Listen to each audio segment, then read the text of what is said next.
সুজির কেশরি হালুয়া বানানোর জন্য প্রথমে 1 বাটি পরিমাণ চিনির মধ্যে 1.5 বাটি পরিমাণ জল দিয়ে ফুটতে দিলাম। চিনিটা যাতে ভালোভাবে গলে যায় তাই চামচের সাহায্যে ভালোভাবে নেড়ে চেড়ে নিলাম। ফুটে গেলে নামানোর আগে 1/2 চামচ মতন এলাচের গুঁড়ো দিয়ে নামিয়ে রাখার পর তাতে বেশ খানিকটা পরিমাণ কেশরও ভিজতে দিয়ে দিলাম।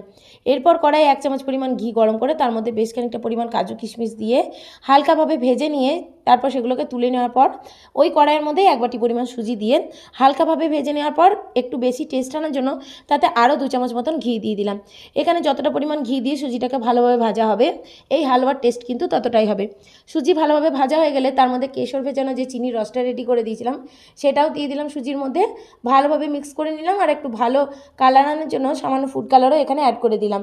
সুজিটা ফুটে সেদ্ধ হয়ে গেলে নামানোর আগে আর একটু ভালো টেস্ট আনার জন্য 1 চামচ মতন সরযুক্ত দুধ দিয়ে দিলাম। ভালোভাবে মিক্স করে নিয়ে নামানোর আগে ভেজে রাখা কাজু কিশমিশ দিয়ে নেড়ে চেড়ে রেডি হয়ে গেল দুর্দান্ত স্বাদে এই সুজির কেশরি হালুয়া।